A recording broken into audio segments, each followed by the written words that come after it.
Yes, Sabarimala സ്വർണ്ണക്കടത്ത് വിഷയത്തിൽ നിർണായക കണ്ടെത്തലുമായി തിരുവിതാംകൂർ ദേവസ്വം വിജിലൻസ് ദ്വാരപാലക ശില്പത്തിന്റെ സ്വർണ്ണപ്പാളി ആന്ധ്രയിലും എത്തിച്ചു.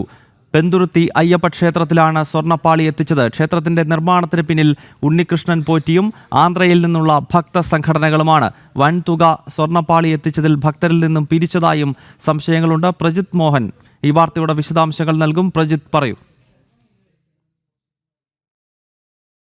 യെസ്, മുൻ ദേവസ്വം തിരുവാഭരണ കമ്മീഷണർ ഇപ്പോൾ പ്രജിത്തിനൊപ്പം ചേരുകയാണ്. പ്രജിത്ത്,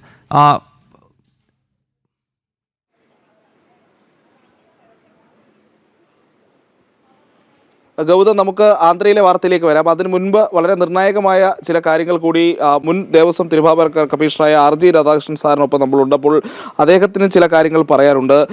2019 താങ്കൾ ഒരു ഇൻവെന്ററി ലിസ്റ്റ്, അതായത് ശബരിമലയിലെ തിരുവാഭരണങ്ങളുടെ പൂർണ്ണമായ ഇൻവെന്ററി ലിസ്റ്റ് തയ്യാറാക്കിയിരുന്നു. ആ ലിസ്റ്റിൽ നമ്മൾ ഇപ്പോൾ പറയുന്ന ഈ സ്വർണ്ണവാതിൽ എന്ന് പറയുന്ന അത് കണ്ടിരുന്നോ, അതുണ്ടായിരുന്നു? എന്താണ് താങ്കളുടെ അറിവ്?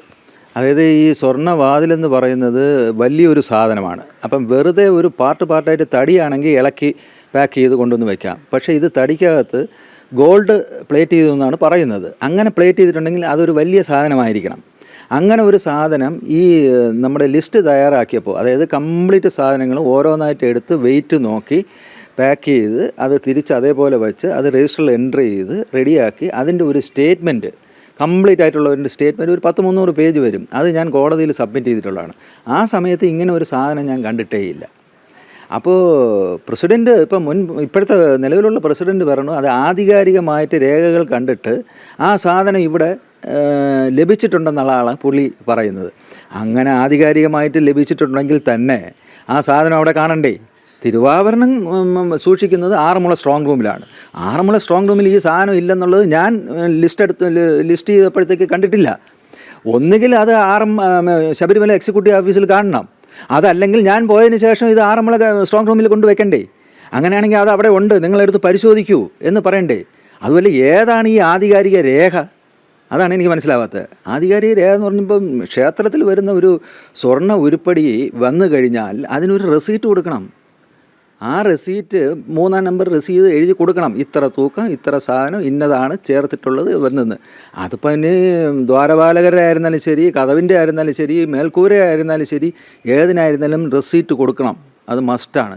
ആ റെസീറ്റ് കൊടുത്താൽ അത് ഒരു എൻട്രി ചെയ്യണം ഒരു രജിസ്റ്ററിനകത്ത്, 2-ാം നമ്പർ രജിസ്റ്ററിനകത്ത് എൻട്രി ചെയ്ത് കഴിഞ്ഞാൽ ആ ബന്ധപ്പെട്ട ഗ്രൂപ്പാണെങ്കിൽ അസിസ്റ്റന്റ് കമ്മീഷണർ, ഇവിടെ ആകുമ്പോൾ എക്സിക്യൂട്ടീവ് ഓഫീസർ എഴുതണം ഇത് 4-ാം നമ്പർ രജിസ്റ്ററിൽ ചേർക്കണമെന്ന്. അങ്ങനെ 4-ാം നമ്പർ രജിസ്റ്ററിൽ ചേർത്ത് വന്നാൽ മാത്രമേ ഭഗവാന്റെ സ്വത്താവുന്നുള്ളൂ. അങ്ങനെ ഒരു സ്വത്തിൽ ഈ പറഞ്ഞിരിക്കുന്ന രേഖകളിൽ ഏത് രേഖയാണ് പ്രസിഡന്റ് കണ്ടത്? അതാണ് എനിക്ക് മനസ്സിലാവാത്തത്. അതായത് ഇപ്പോൾ ഈ പറയുന്ന 4-ാം നമ്പർ രജിസ്റ്ററിൽ ഈ പറയുന്ന ഒരു വസ്തു രേഖപ്പെടുത്തിയിട്ടില്ലെന്ന് അവർ പരിശോധനയ്ക്ക് വിധേയമാക്കിയാലേ അറിയാൻ പറ്റുള്ളൂ. പുള്ളി പറയുന്ന ആധികാരികമായിട്ടുള്ള രേഖ പ്രകാരം ഈ ഡോർ വന്നിട്ടുണ്ടെന്നാണ് പറയുന്നത്. ആധികാരികമായ രേഖ ഏതാണ്? അത് പറയണ്ടേ? അപ്പം നമുക്കറിയില്ല, അത് പരിശോധിക്കണം. പരിശോധന ഉദ്യോഗസ്ഥർ നോക്കണം. മുൻ തിരുവാഭരണ കമ്മീഷണർ എന്ന നിലയ്ക്ക് താങ്കൾ പറയുന്നത്, താങ്കൾ അതായത് ഈ സ്വർണ്ണവാതിൽ നിർമ്മിച്ച് ശബരിമലയിലേക്ക് നൽകി എന്ന് പറയപ്പെടുന്ന കാലഘട്ടത്തിൽ അങ്ങനെയൊരു വസ്തു അവിടെ വന്നതായി താങ്കളുടെ പരിശോധനയിൽ.